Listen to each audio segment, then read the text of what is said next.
Bonjour à toutes et à tous, bienvenue dans ce live organisé par Chance pour qu'on vous présente notre communauté d'entraide, notre bilan compétences pour que vous puissiez en savoir plus sur tout l'éventail de ce qu'on propose. Alors moi je m'appelle Alizée, ça fait 3 ans que je travaille chez Chance, je suis conseillère et mon rôle c'est de renseigner les personnes sur l'accompagnement de Chance et sur les solutions qu'on propose. Donc ce que je vous propose justement, c'est que dans ce live, on passe en revue une multitude de sujets liés à Chance. Et du coup, je vais vous présenter un petit peu le sommaire de ce qu'on va voir. Donc déjà, une présentation de Chance, qui nous sommes, notre méthode. On se penchera ensuite sur le bilan de compétences en lui-même, l'apport aussi qu'apporte le coach certifié qui suit pendant le bilan de compétences. On parlera de la communauté d'entraide, on répondra à vos questions concernant le financement, et puis ensuite, voilà, toutes vos questions dans leur globalité. Les questions, vous pouvez aussi les poser au fur et à mesure de la présentation. Le chat est fait pour ça, hein. D'ailleurs, vous pouvez écrire dedans dès maintenant, c'est ouvert, c'est fait pour.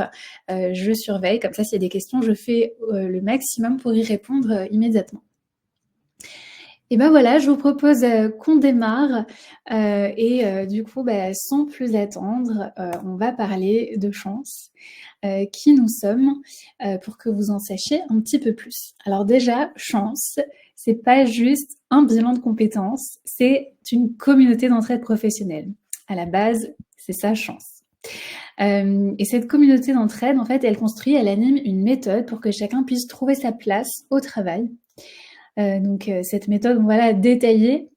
Elle est constituée de plusieurs types d'accompagnement, mais l'objectif, c'est vraiment que qu'on puisse se sentir bien au travail, parce que si on fait ce qu'on aime, si on fait ce qui nous ressemble, on le fait bien et on est performant, voire surperformant. Alors, il y a juste un message de Cindy dans le chat qui dit « Je n'arrive pas à me connecter ». Cindy, si vous arrivez à écrire dans le chat et que vous êtes ici, c'est que vous êtes connecté, vous êtes sur le live. Normalement, vous m'entendez, vous me voyez, vous voyez la présentation. Donc, dites-moi s'il y a un souci. En attendant, j'avance un petit peu. Alors, Chance, qu'est-ce qu'il y a derrière ce nom? Bon, déjà, vous venez de le voir, une communauté d'entraide professionnelle, évidemment. Mais c'est pas tout. En fait, Chance, ça vient de égalité des chances professionnelles. Ça, c'est vraiment l'origine du nom. Mais Chance, c'est aussi plus de 350 coachs partenaires avec lesquels on travaille au quotidien. Et on a accompagné plus de 20 000 personnes depuis 2015, pour vous donner une idée de l'ampleur, en fait, de notre solution, de nos solutions d'ailleurs. Et en fait, on comptabilise les coups de pouce qui ont été donnés au sein de la communauté. Donc depuis les débuts, finalement, on arrive à quasiment 50 000, enfin quasiment, non, même plus de 50 000 coups de pouce. Un coup de pouce professionnel, ça peut être un renseignement, un contact partagé, un carnet d'adresses ouvert, une main tendue vers un renseignement ou un emploi. Et ça peut prendre différentes formes. En tout cas, c'est un acte d'entraide qu'on appelle chez nous un coup de pouce. Et tout ça, ça se passe au sein de la communauté d'entraide professionnelle Chance. Maintenant, je vais vous parler de notre méthode, comment on fonctionne.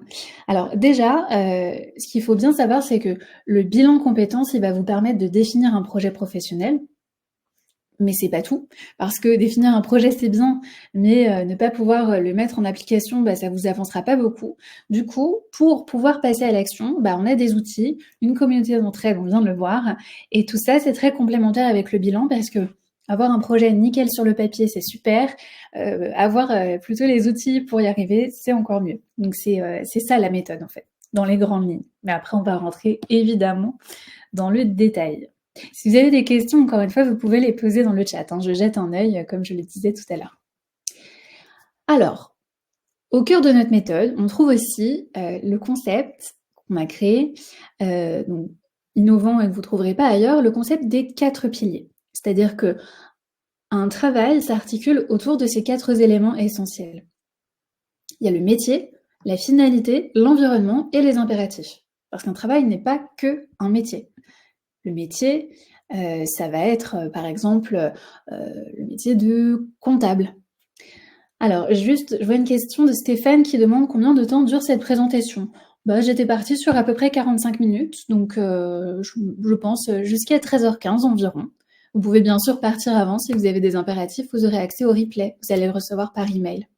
Je vous en prie Stéphane. Pourra-t-on bénéficier du PowerPoint? Non, mais vous aurez le replay dans lequel il y a le fameux PowerPoint. Voilà. Du coup, oui, je disais un métier, si on prend un exemple comptable, ça c'est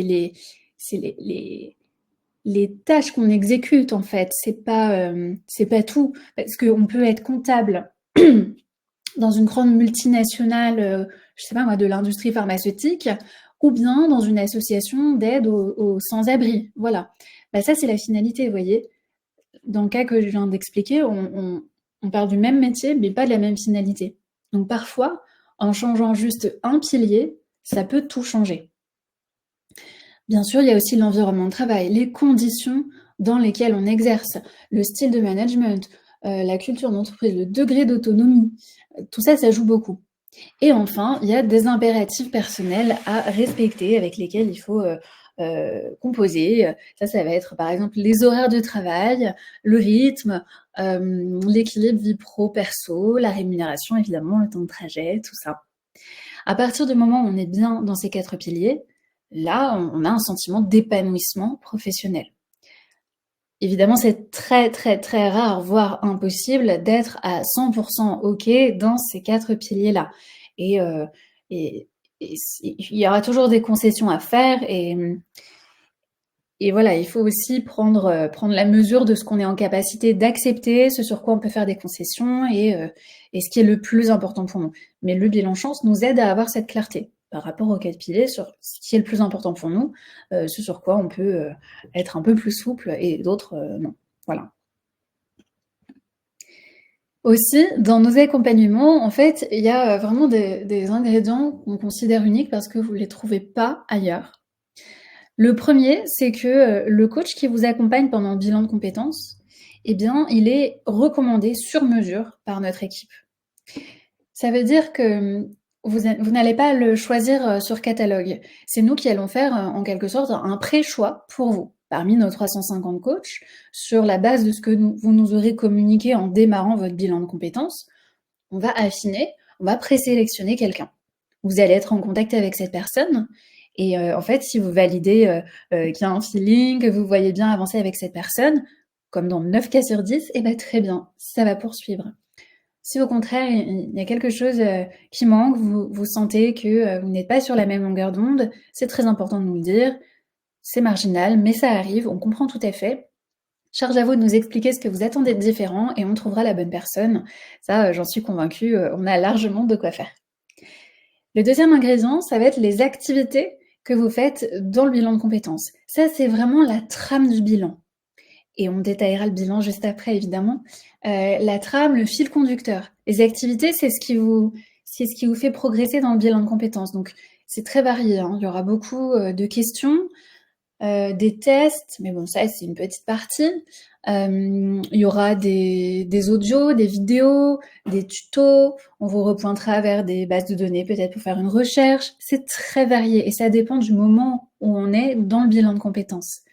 Donc voilà, c'est pas que des tests. Vous avez carrément la place pour vous exprimer. Après, je vous rassure aussi, c'est pas non plus une dissertation de 5 pages à rédiger. Non, c'est plutôt des choses très fractionnées. Et les activités sont justement fractionnées en sous-thématiques, de sorte que vous savez d'avance que là, il y en a pour 15-20 minutes. Si vous avez ce temps devant vous, vous pouvez vous lancer dans ça. Si à l'inverse, c'est plutôt 1h15, 1h30, ce sera peut-être plutôt pour demain, parce que vous savez que vous aurez davantage le temps de le faire demain. C'est chacun son organisation, ça c'est sûr. L'autre ingrédient, c'est la communauté d'entraide chance, qui est vraiment accessible pour la vie, sans limite de temps, et qui vous permet de rencontrer les bonnes personnes au bon moment. Ça, on insiste beaucoup dessus parce que je pense qu'on sous-estime la puissance de l'entraide professionnelle. Vous serez surpris du nombre de personnes qui répondent oui quand on leur demande de l'aide. Et puis, de base, dans la communauté, il n'y a que des personnes qui y sont rentrées volontairement, qui sont devenues membres. C'est un petit formulaire qu'on remplit, C'est très simple, hein, c'est très court, mais on ne peut pas ignorer qu'on est dans une communauté d'entraide. C'est une démarche qu'on fait, personnellement. Donc quand quelqu'un, sollicite de l'aide, normalement on a envie d'aider, hein. Donc voilà, il y a aujourd'hui, plus de 7 000 membres, qui se sont, enregistrés, depuis le lancement, officiel, au mois de mai. Néanmoins, cette communauté, elle est très vivante, et dites-vous que c'est aussi, les carnets d'adresses de ces personnes-là, donc c'est beaucoup plus de personnes touchées, hein, potentiellement. Et vous avez aussi, comme ingrédient unique chez nous, un groupe de confiance. Ça s'appelle chez nous le cercle. Mon cercle, c'est un groupe de vos proches que vous pouvez constituer pendant le bilan de compétences, plutôt au démarrage d'ailleurs. C'est pas du tout obligatoire, c'est recommandé. Pourquoi? Parce qu'on sait que c'est efficace, on sait que c'est une aide précieuse. Quand on fait un bilan de compétences, on a parfois, souvent, un petit coup de mou. Personne n'a le coup de mou au même moment. C'est très personnel. Bon, certains n'en auront pas, mais ça arrive souvent. Donc c'est important d'avoir comme ça un groupe de soutien, un groupe de confiance de vos proches qui vont, pouvoir, vous encourager dans la démarche. Vous allez pouvoir solliciter parfois pendant le bilan. Tout est cadré, tout est expliqué et encore une fois, si vous ne le sentez pas, il n'y a pas d'obligation. C'est juste dommage de ne pas, compter sur, ce petit groupe de supporters. Voilà. Ah, je crois qu'il y a une question qui arrive. Ah non, finalement la personne s'est ravisée. Et bien du coup, je poursuis. On va regarder plus en détail le bilan de compétences, comment il s'articule, comment il fonctionne. Si vous le permettez, je m'hydrate juste un petit peu.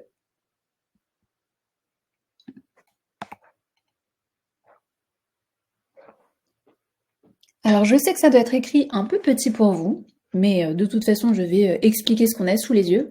Vous avez toujours la possibilité de passer en mode plein écran, ce qui vous mettra ça en plus grand sur votre écran. Sinon vous pouvez zoomer normalement sur votre écran à vous, depuis là où vous êtes, depuis votre ordinateur, vous pouvez normalement zoomer. Donc le déroulé du bilan. En fait, pendant les 3 mois du bilan de compétences, donc 12 semaines, pour vous expliquer un peu le format, tout est en digital. Donc l'intérêt, c'est qu'il n'y aura pas de déplacement à prévoir. Vous aurez des rendez-vous de suivi avec votre coach dédié sur une fréquence de 1 heure tous les 15 jours. Donc par visio, des rendez-vous que vous calez ensemble en fonction de vos horaires respectifs et de vos impératifs et vos agendas.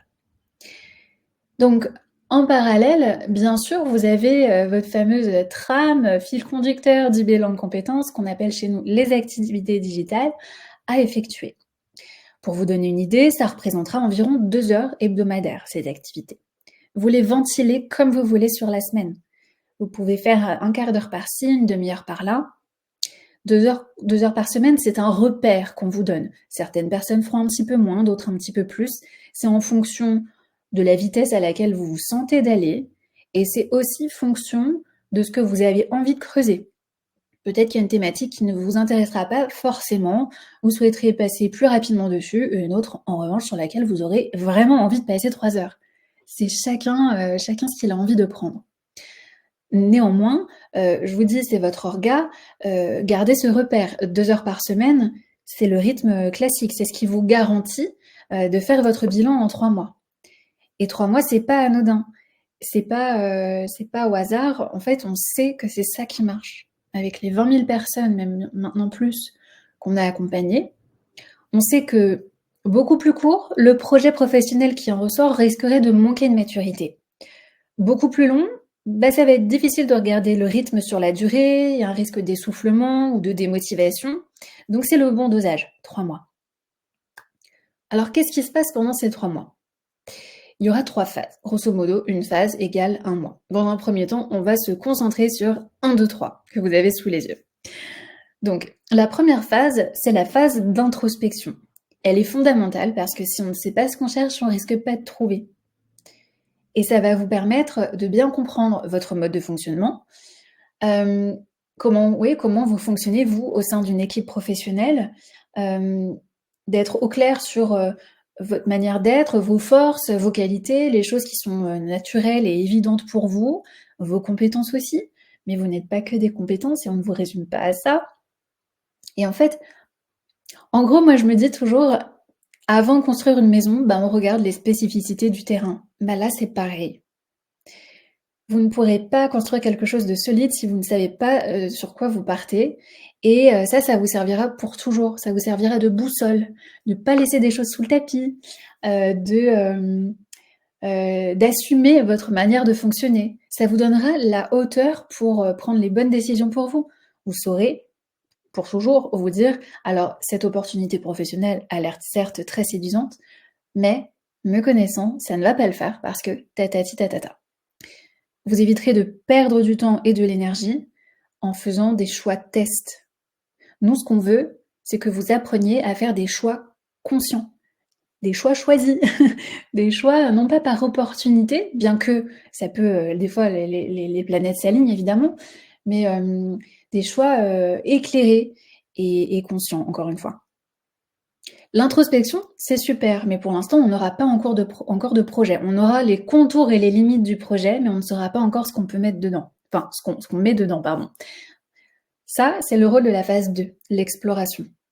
Si vous avez déjà des idées de ce que vous pourriez faire d'autre, même si ce sont des idées très ténues, bah c'est l'occasion de les explorer. S'il n'y a pas d'idées, pas de panique, c'est le rôle du bilan, c'est le rôle des discussions avec le coach, c'est le rôle de notre outil, un générateur d'idées qui est l'explorateur de métier, de faire émerger des idées. Faire émerger des idées, ce n'est pas la finalité de notre bilan de compétences. Notre bilan de compétences, son but, c'est pas de vous donner une liste de 3 métiers qui pourraient vous aller. Non, ça, ce serait juste la moitié. Une liste d'idées, ça reste des idées. Il va falloir les confronter à votre filtre à vous, celui qu'on aura passé toute la phase d'introspection à construire. Donc ce filtre, bien sûr, il va commencer par votre personnalité, votre manière d'être. OK, mais pas que. Les compétences. Est-ce que vous avez les compétences pour exercer ce métier, ce travail, ou est-ce qu'il faut les développer? Et s'il faut les développer, est-ce que c'est atteignable en termes de durée de formation, de coût de la formation? L'objectif est d'avoir un projet réalisable, atteignable. Nous ne sommes pas là pour vous encourager dans une voie qui n'aurait pas de débouché, parce que peut-être le marché de l'emploi est saturé dans votre bassin d'emploi, ou ça requiert de financer une formation qui n'est pas dans votre capacité de financement. Voilà, ça voudrait dire que ces pistes ne sont pas concrétisables, donc ce ne sont pas des pistes qu'on garderait. Je dis «on» parce que c'est vraiment une co-construction. On n'est pas là pour prendre les décisions à votre place. Si après tout vous voulez quand même y aller, alors qu'on aura levé toutes les alertes, c'est votre décision, vous avez évidemment la liberté d'y aller quand même. C'est votre carrière, c'est votre vie après tout. Mais nous, notre rôle, c'est voilà, de vous dire bah, attention quand même parce que vous aviez exprimé peut-être tel souhait de sécurité financière, bah là, il semblerait que ça va être justement pas très sécurisant. Donc, est-ce que vous êtes sûr de vouloir aller dans cette voie? Voilà, en gros, enfin, je résume. Donc l'exploration, on fait l'entonnoir. À force de faire des choix, parce que choisir, c'est renoncer, on arrive à quelques pistes qui sont vraiment tangibles, c'est-à-dire des pistes solides qui peuvent se concrétiser. Et là, on passe dans la phase 3, la phase de validation. Donc là, c'est de se dire, ok, mais maintenant, qu'est-ce que je choisis et comment je m'y prépare? Ce sera quoi mon plan d'action et mes prochaines étapes?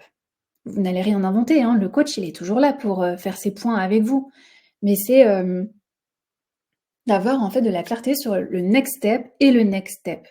Comme ça, à l'issue du bilan de compétences, qui se termine donc à la fin de cette phase de validation, vous, automatiquement, vous rentrez en quelque sorte dans une phase d'action, d'une durée très variable en fonction du projet et en fonction de votre temporalité, et en fonction de s'il faut faire une formation ou pas.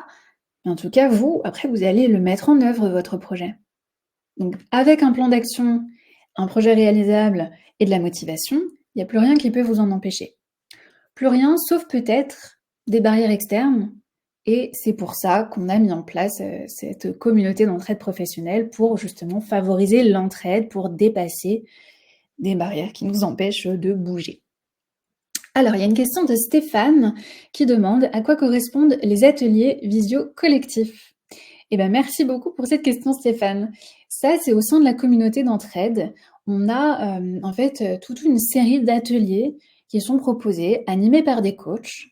Ça ne fait pas partie à proprement parler de votre progression dans le bilan de compétences. Dites-vous que c'est à côté, c'est du bonus. Il y a, de mémoire, une douzaine de thématiques. Je ne sais plus exactement, mais c'est quelque chose de cet ordre. Et si vous ratez une occurrence, pas de panique, ça se représentera. L'intérêt, c'est que ça, c'est accessible pour vous sans limite de temps. Comme la communauté d'ailleurs. En fait, une fois que le bilan il est fini, une fois que vous avez fait 1, 2, 3, le 4 peut durer pour toute la vie. Alors on vous souhaite pas, bien sûr, on vous souhaite que votre projet s'accomplisse dans les meilleurs délais vous concernant. Mais la communauté, vous pouvez toujours en bénéficier, il n'y aura pas de limite de temps. Et pareil pour les ateliers collectifs. Donc souvent, on a des personnes qui sont ont un travail à temps plein, ont peut-être des enfants en bas âge. Donc déjà, c'est une certaine logistique de faire le bilan de compétences en parallèle, bien que 70 à 80% des gens sont en poste à temps plein hein, quand ils font le bilan de compétences chance, et se disent, bon, je fais mon bilan, et une fois que j'ai fait mon bilan, que j'ai mon projet, j'ai de la clarté, etc., là, à ce moment-là, quand je serai plutôt en phase de concrétisation, en phase d'action, là, j'assisterai à des ateliers collectifs pour continuer à rester dans la dynamique et j'irai voir ce qui m'intéresse à ce moment-là.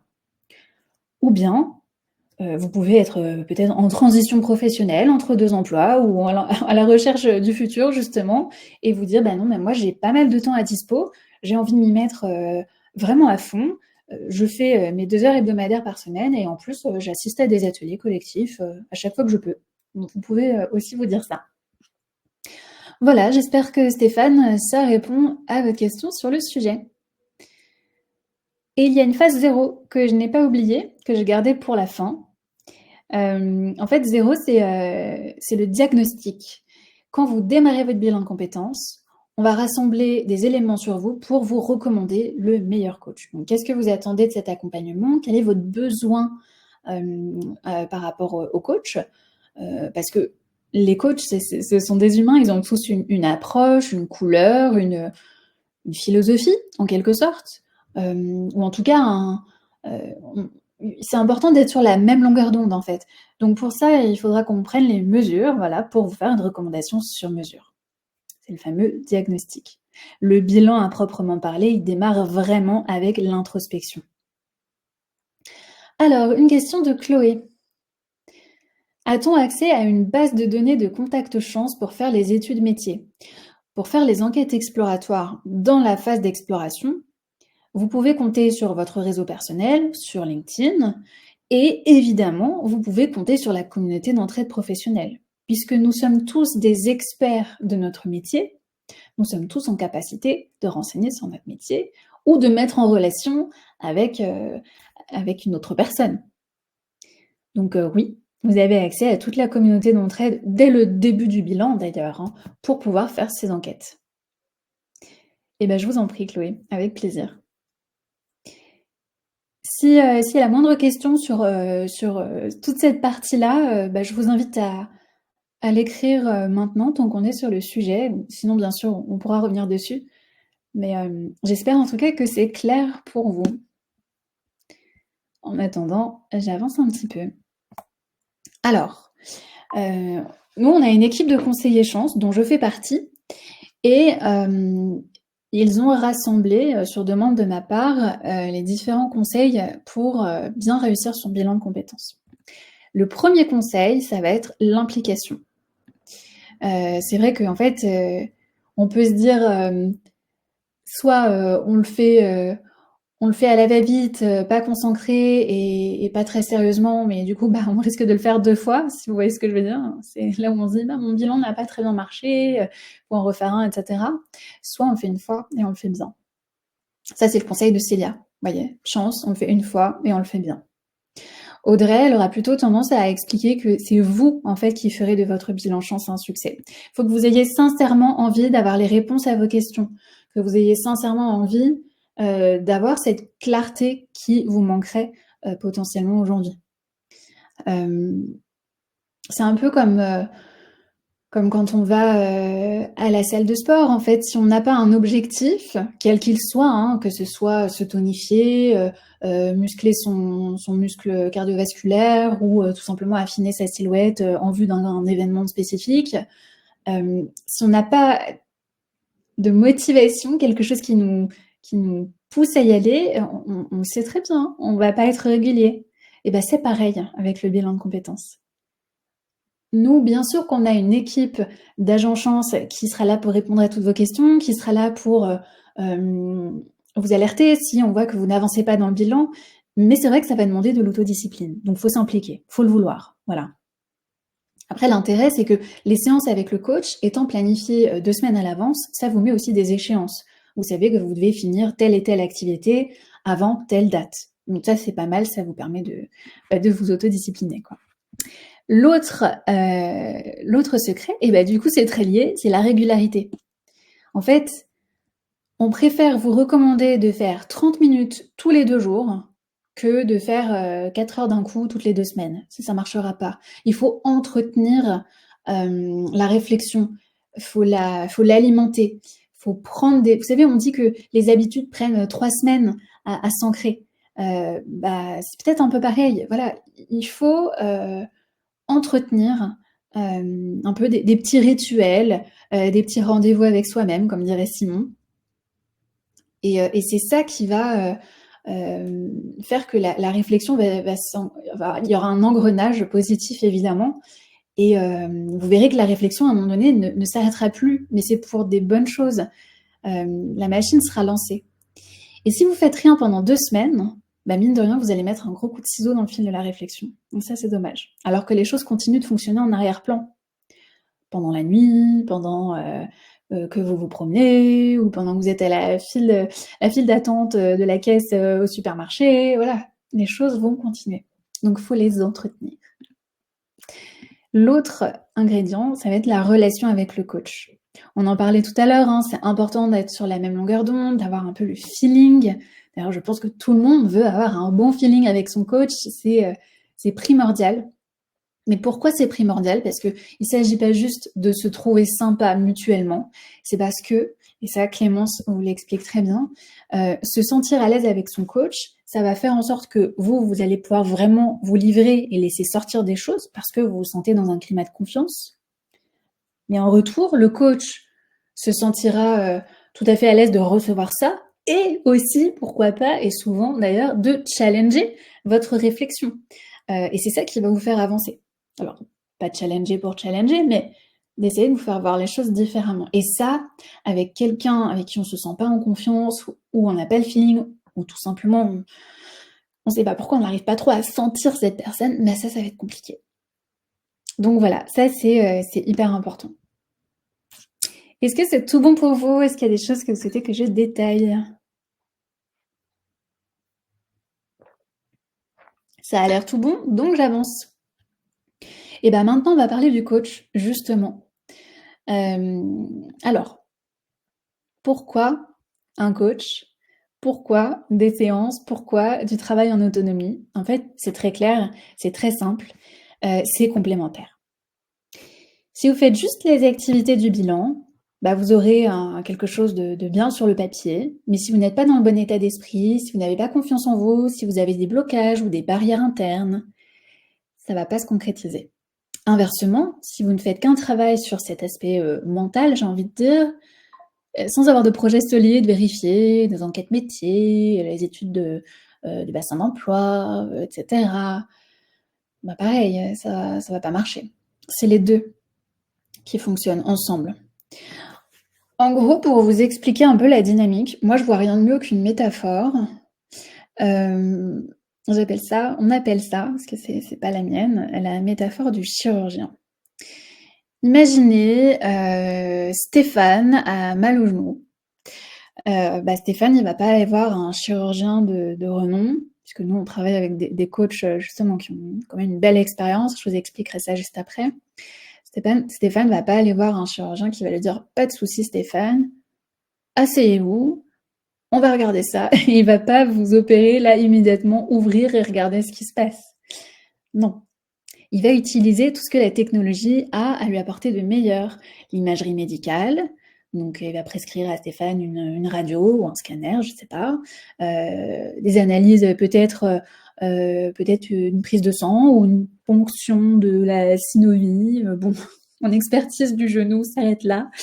Et en fait, c'est grâce à ça qu'il va pouvoir réfléchir à la meilleure approche, poser une sorte de diagnostic et donc faire l'intervention chirurgicale la moins invasive possible et la plus précise et efficace possible. C'est pareil avec le coach. C'est pour ça que vous avez 9 séances avec le coach. Ce n'est pas nécessaire davantage parce que vous, de votre côté, vous apportez beaucoup de matière à votre coach. Donc, il sait être pertinent en séance avec vous. Il sait comment il faut aborder les choses. Il voit déjà un peu la situation. Ça permet de ne pas passer 1 heure avec le coach en questionnement répété jusqu'à mettre le doigt sur quelque chose. Non, l'idée c'est de mettre le doigt dessus avant et de passer cette heure pour être constructif. Ok, et qu'est-ce qu'on en fait de ça? Comment on peut le résoudre? Comment on peut dépasser ça? Est-ce que c'est dépassable? Donc le coach, son rôle, c'est vraiment, si vous avez des barrières, je ne peux pas faire ça, c'est pas un vrai métier. Bah, pourquoi? Bah parce que, pourquoi? C'est ça le rôle du coach, c'est d'aller au fond des choses pour vous permettre de révéler des trucs qui étaient peut-être un peu cachés, un peu enracinés. Et c'est pas abstrait, au contraire, c'est hyper important, ça vous permet d'assumer votre manière de fonctionner, d'être plus sûr de vous et de voir les choses d'un regard neuf, qui sera pas non plus un regard qui n'est pas le vôtre, mais ça changera beaucoup votre regard sur le monde professionnel. Et vous saurez davantage où aller et ce qu'il vous faut. Et on en revient à le fait que le bilan, c'est une succession de petites prises de décision par vous, puisqu'on ne vous dira pas quoi faire, mais ces prises de décision vont vous amener en fait à quelque chose qui vous ressemble. C'est des petits pas.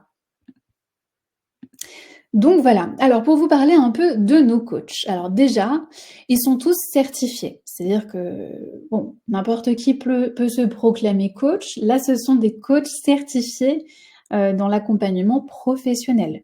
Donc, ils ont une formation accréditée. On a, du coup, parmi tous nos coachs, une moyenne d'expérience professionnelle de 17 ans. Bah oui, parce que coach, c'est jamais un premier métier, hein. On passe pas le bac et puis le lendemain, on se dit: «Allez hop, je vais être coach». Non, il faut avoir de l'expérience avant. Donc en moyenne, nos coachs, c'est 17 ans. L'âge moyen d'ailleurs, c'est 44 ans, hein, pour vous repérer. Et pour un coach qui souhaite travailler avec Chance, nous, on demande minimum 3 ans d'expérience en tant que coach. Mais il ne suffit pas d'avoir 3 ans d'expérience en tant que coach. Bien sûr, il faut être aligné avec les valeurs, l'approche de Chance. Il faut pouvoir démontrer d'accompagnement réussi, avoir des témoignages. Bon, c'est un vrai process, le recrutement pour les coachs. Je vous l'ai dit, on ne travaille qu'avec des pointures. On a la chance de pouvoir se permettre ça, donc on veut vous proposer en fait les meilleures personnes pour être accompagnées. En moyenne, au final, nos coachs, ils ont 6 ans d'expérience en tant que coach, hein. Donc promis, ils ne vont pas s'essayer sur vous, ils ont déjà bien fait leur chemin professionnellement. Donc on en a plus de 350 comme je vous disais et ça c'est une grande variété en fait sur, l'amplitude de l'âge, des passés professionnels, des personnalités, de leurs spécificités aussi parce qu'on a des coachs qui vont par exemple, se spécialiser un peu, naturellement dans, l'accompagnement à la reconstruction après un burn-out, d'autres qui vont coacher des entrepreneurs, d'autres qui vont coacher des coachs, d'autres qui sont spécialisés dans un secteur d'activité. Voilà, on a plein de possibilités. Est-ce qu'il y a des questions sur les coachs? S'il y en a, moi je vous invite à les poser maintenant. Je crois qu'il y a une question qui est en train d'arriver.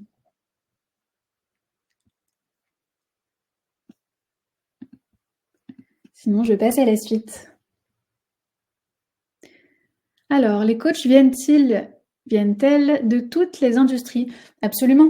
En fait, coach, c'est forcément une reconversion professionnelle.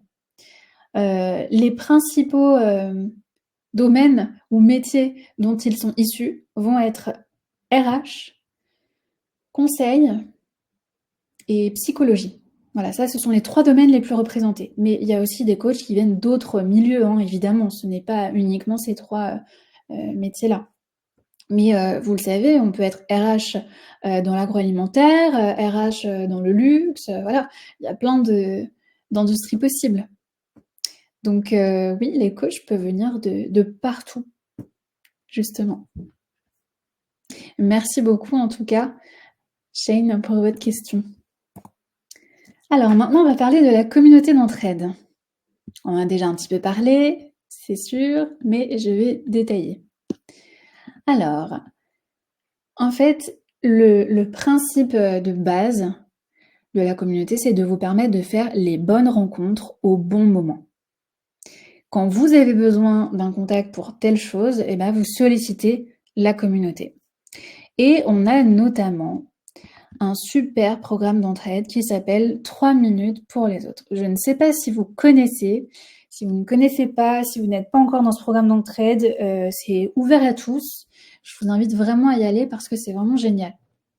En gros, le principe, c'est que quand on devient un membre de la communauté, ce qui est ouvert à tous encore une fois, on remplit un petit profil qui va nous permettre de renseigner un peu dans quelle région on est, quel secteur d'activité on connaît ou on maîtrise, sous quel statut on a exercé. Bref, un petit panel de questions qui nous permet de cerner ce que vous connaissez professionnellement ou ce sur quoi vous pouvez renseigner. Voilà, en gros. Et notre programme d'entraide, c'est que chacun peut déposer une demande d'entraide. Donc c'est un format tweet, hein, c'est court, c'est un petit texte. Je recherche, je sais pas, là comme ça, je recherche quelqu'un qui est coach sportif, car je réfléchis à me lancer dans cette voie, mais j'ai besoin de conseils. Voilà, au hasard. Eh bien, en fait, cette demande d'entraide, elle va arriver auprès des membres sous forme de newsletter, mais de manière ciblée. C'est-à-dire qu'elle ne va pas arriver dans la boîte mail du cadre financier qui travaille dans une tour à la Défense et qui ne pourra absolument pas renseigner là-dessus. Quoique, il peut avoir des proches, ou avoir un coach sportif d'ailleurs. Mais l'idée, c'est que ça arrive directement auprès de personnes qui auront renseigné être dans ce domaine-là, ou exercer cette profession-là, ou être dans cette région-là, ou bien être en capacité de mettre en relation avec des personnes comme ça. Voilà. Donc ça, c'est hyper puissant parce que ça réduit la friction sur le fait de répondre oui quand on vous demande de l'aide. Donc pour vous parler de ma petite histoire, moi, voilà, tous les jeudis, quand je reçois la newsletter 3 minutes pour les autres, je regarde les différentes demandes, mais du coup, c'est vachement ciblé. Donc vraiment, très souvent, je me dis, mais soit je peux renseigner la personne, soit je connais quelqu'un qui peut la renseigner, soit, ah oui, c'est vrai, moi je me pose les mêmes questions qu'elle. Donc des fois je rentre aussi en contact parce que c'est toujours sympa d'échanger. Moi, je peux pas aider concrètement, mais ça fait du réseau pour cette personne. Moi, je me fais des contacts, je me fais des copines. Et typiquement, j'ai vu passer une offre d'emploi sur un métier bien spécifique et je sais qu'une personne avec qui j'étais en contact via le programme d'entraide, ça pourrait tout à fait lui correspondre. Donc je lui ai recommandé. Je lui ai recommandé d'aller postuler alors qu'elle n'avait pas vu cette offre d'emploi. Donc c'est chouette comme programme d'entraide, vraiment. Je le conseille à tout le monde. Et donc ça grandit de plus en plus, et plus on est, plus on peut s'entraider. Voilà, vous savez, l'effet boule de neige, hein, forcément. D'ailleurs, je vais vous mettre le lien pour si vous souhaitez rejoindre la démarche. Je vous le mets là dans le chat. Voilà, hop, chance.co, entraide. Je vous invite à cliquer dessus pour que ça s'ouvre dans un nouvel onglet. Parce qu'après, quand le live sera fini, je pense que le chat va fermer aussi. Et en fait, quand vous cliquez sur cette page, il y a écrit « Vous avez 3 minutes » et il y a un bouton noir « Je deviens membre » juste en dessous. Voilà, tout simplement. Et je le répète, c'est gratuit. Je suis pas en train de faire du recrutement pour la communauté, hein, mais vraiment, ça peut aider. Je veux pas dire que ça peut sauver des vies, mais ça peut peut-être sauver des vies professionnelles, vous voyez. Donc, c'est ouvert. Vous pouvez y aller, et si ça vous intéresse pas, pas de souci, on continue. Alors, le financement. Souvent, vous avez des questions sur comment financer le bilan compétences.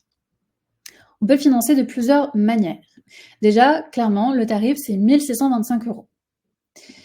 Ça inclut les 3 mois d'accompagnement, les activités en ligne sur la plateforme Chance, où vous avez votre compte dédié, perso et privé, hein, bien sûr, et les séances avec le coach, et puis, comme on disait, l'accès sans limite à la communauté d'entraide, sans limite de temps, hein, ça peut être pour des années. Donc ce tarif, il faut juste savoir que si vous financez avec le CPF, il y a un reste à charge qui a été mis en place et décidé par le gouvernement, pas par chance, hein, pas par le CPF, mais par le CPF pour le coup, depuis le 1er mai là, de cette année. Donc il y a un reste à charge de 100 € à régler de votre poche. C'est-à-dire que, imaginons vous avez 2 000 € sur votre CPF, eh bien, le CPF va prendre 1 525 sur votre CPF et il va vous demander de régler la différence de 100 €. 100 €, c'est une somme forfaitaire, peu importe le montant de la formation du bilan. Il faut juste le savoir. Si vous êtes demandeur d'emploi, vous êtes exonéré de ce reste à charge, hein. Ce sera intégralement financé par le CPF. On va passer quand même en revue les différents modes de financement, mais d'emblée, moi je vous conseille de prendre un rendez-vous avec un conseiller chance parce que ça vous permettra d'avoir une discussion plus personnalisée, plus factuelle sur vos conditions à vous, votre mode de financement à vous. Parce que bon, ici, on est plusieurs, on n'a pas l'opportunité de parler de chaque cas de manière précise.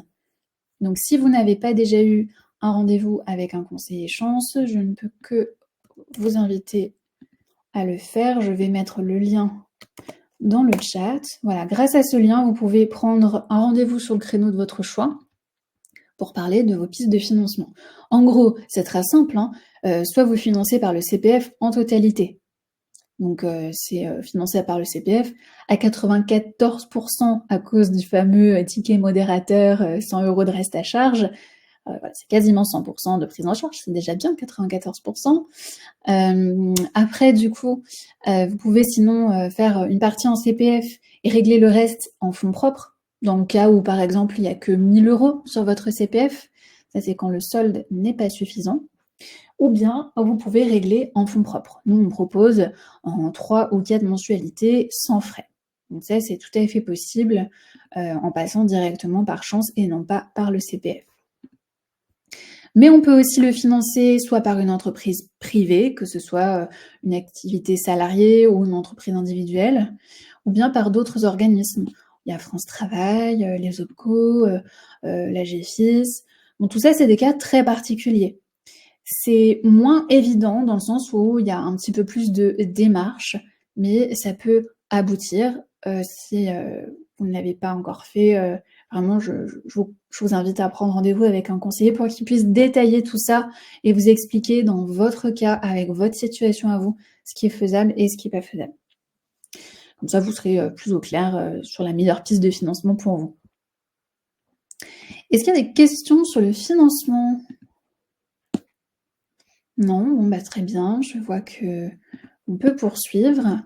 Voilà, c'est la fin. Donc s'il y a des questions de manière générale, c'est le moment de les poser.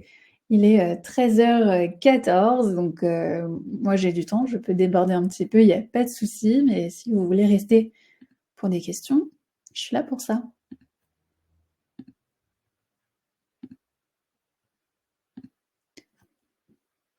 Et je rappelle pour les personnes qui n'ont pas pu assister à la totalité ou qui sont arrivées en cours de live que vous aurez accès au replay. Il sera envoyé automatiquement par email à la fin du live. Il faut quand même attendre à peu près 2 heures que le mail arrive.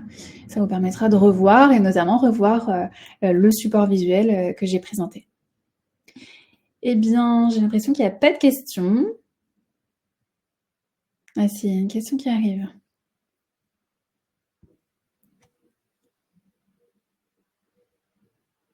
Alors, pas de questions, prochaine étape, rendez-vous conseiller. Oui, tout à fait. Ce sera une discussion plus, je ne vais pas dire perso, mais plus individuelle et vous pourrez avoir des conseils personnalisés.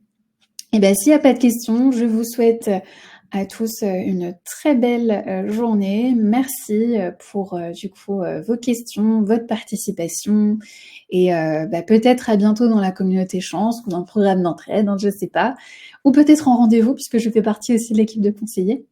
Mais quoi qu'il en soit, merci beaucoup et à bientôt chez Chance. Au revoir.